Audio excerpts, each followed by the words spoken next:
There was a time that Android tablets were absolutely everywhere, but a lot of manufacturers started cutting them down. Well, Xiaomi, the Chinese manufacturer, has got other plans. Today we're looking at the Pad 7, which can be found for £369 to £399, at least at the time of filming and in the UK.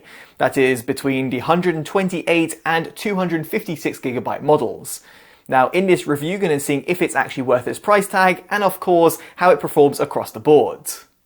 Now, to kick things off, I would like to talk about its design, and it is actually very sleek, with a thickness of just 6.18 millimeters. It weighs in at just 500 grams, therefore making it very portable. It's also got good rigidity with an aluminium frame and an aluminium back, and of course, a glass front.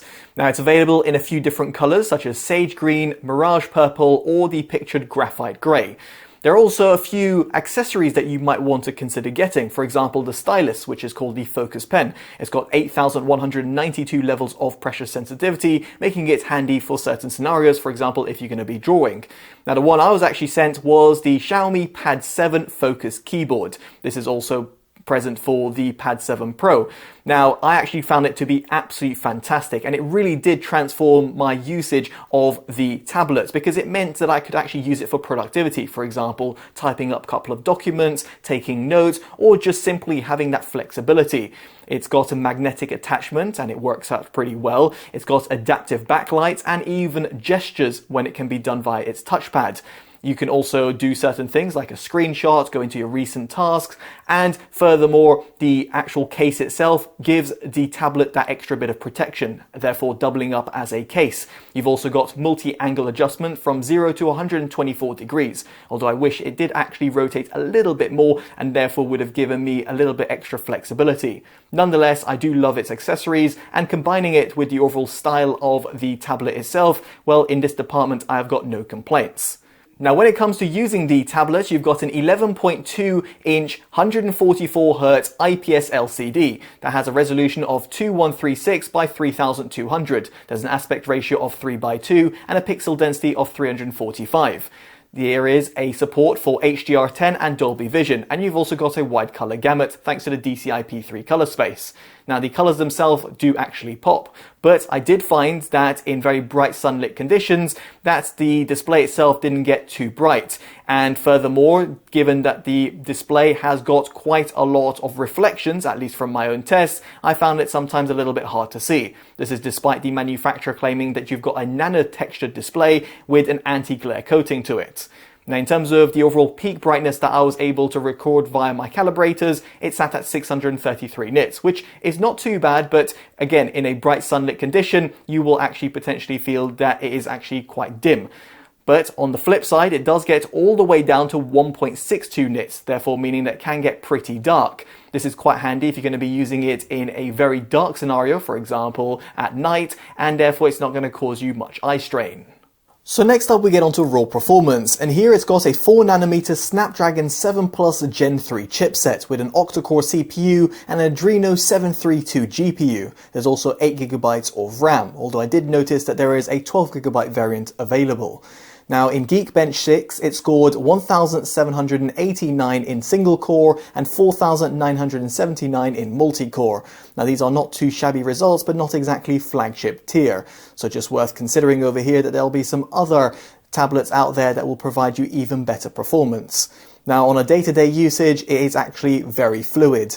No problems whatsoever when it came to launching apps and also multitasking, which is one of its key fortes, and I'll be touching on software very shortly. Now, when it comes to the overall gaming credentials, it's again not going to be competing with some of the top-tier devices out there on the market, including smartphones. However, when it comes to basic to medium light gaming, well, I had no problems whatsoever. In other words, over here, when it comes to the overall raw performance, it's actually pretty impressive. Now, this does lead me on to software, and here you've got Android 15 out of the box with Xiaomi's HyperOS 2. Now, the combination is actually pretty good. You've got plenty of multitasking capabilities by snapping, like you'd find on, let's say, a Windows operating system, and a lot of features that are built in, such as some AI tools like the transcription, writing, and the calculator apps. Then you've also got the ability to sync with other Xiaomi devices like a smartphone with the interconnectivity option. Here, this will also give you the ability to share via NFC, which can be tapped at the top right-hand side of the tablet. Now, yes, indeed, this gives you plenty of versatility and gives you that sort of desktop feel. And in this respect, the tablet, when it comes to being paired up with the Focus keyboard, is absolutely fantastic. As far as the software goes, I have no complaints whatsoever.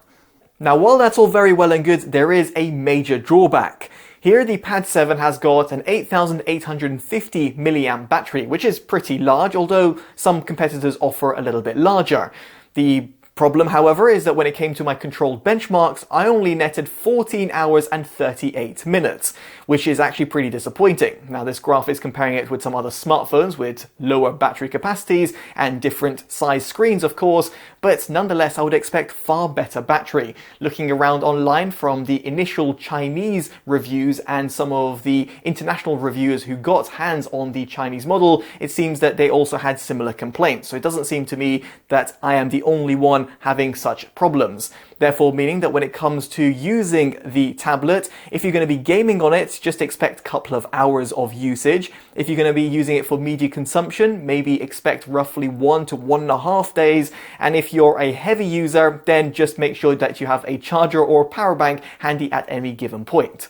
Speaking of which, in order to recharge it, you have got the USB Type-C port, which will give you 45 watts of charging capacity, allowing you to go from 0 to 100% in roughly 1 hour and 43 minutes. There is no wireless charging capabilities, which is no surprise given it's a tablet, and there's no reverse charging capabilities either.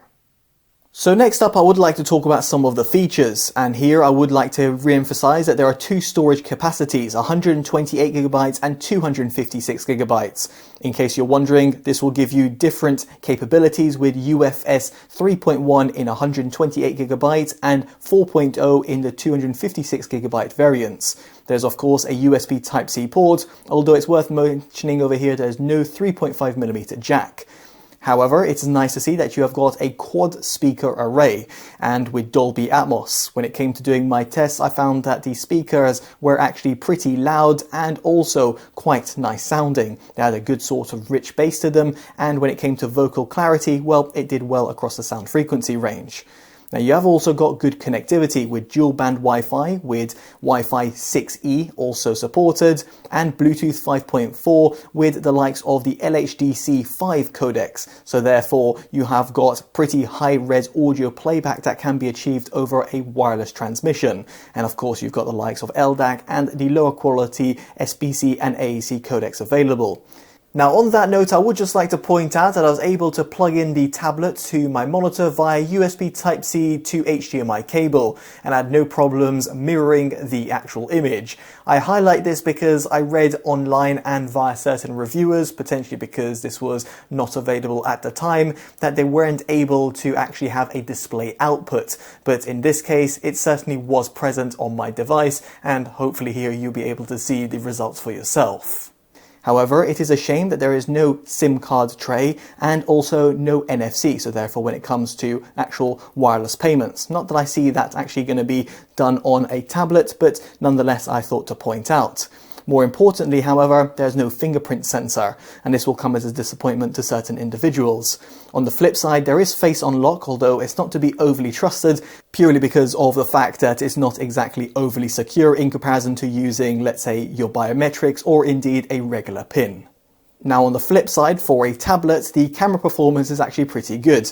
You have got a single 13 megapixel f2.2 wide lens at the back, and there's also an infrared sensor as well. It does pretty good, but it is to be expected where it's got certain limitations.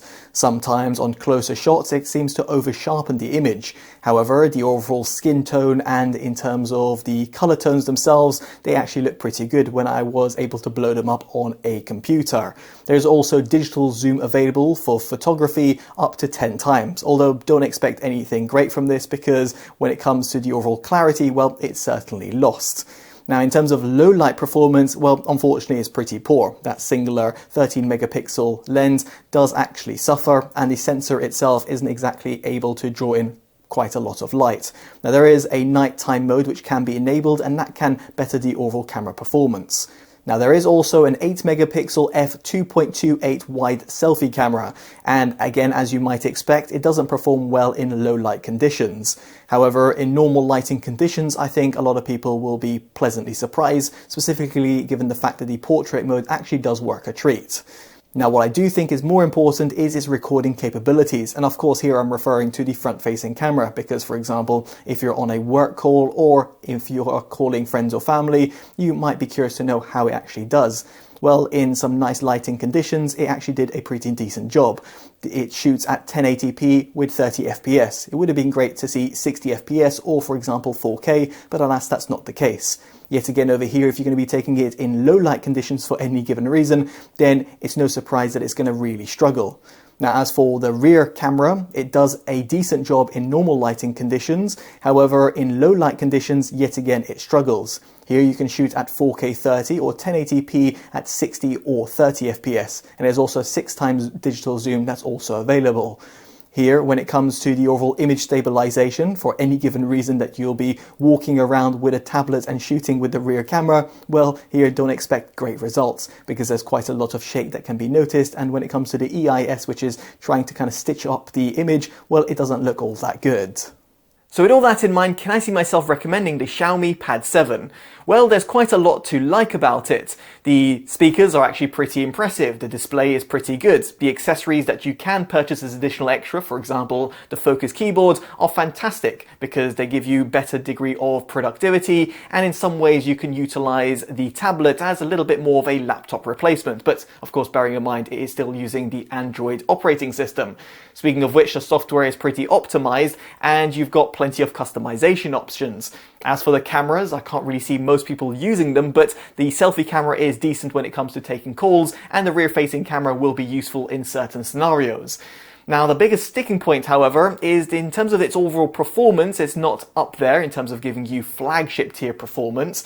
The battery life is severely disappointing, and in this respect will be one of the key talking points for a lot of individuals. And then the features that are missing, specifically if you compare it to some of its competitors, such as, for example, a SIM card inclusion or, for example, expandable storage and even a fingerprint sensor, all would have been great, specifically given the overall price point that Xiaomi's asking for. So as a result, it's a good alternative, but not my outright recommendation when it comes to an Android tablet. So maybe look elsewhere, and do let me know down in the comments below what you make of the Xiaomi Pad 7. Now, if you have enjoyed this detailed independent review, definitely do consider dropping a like, subscribing, and hitting that bell notification, all of which would be greatly appreciated. As such, I've been Totally Dubbed, and I'll hopefully see you in the next one. Take care of yourselves, and goodbye.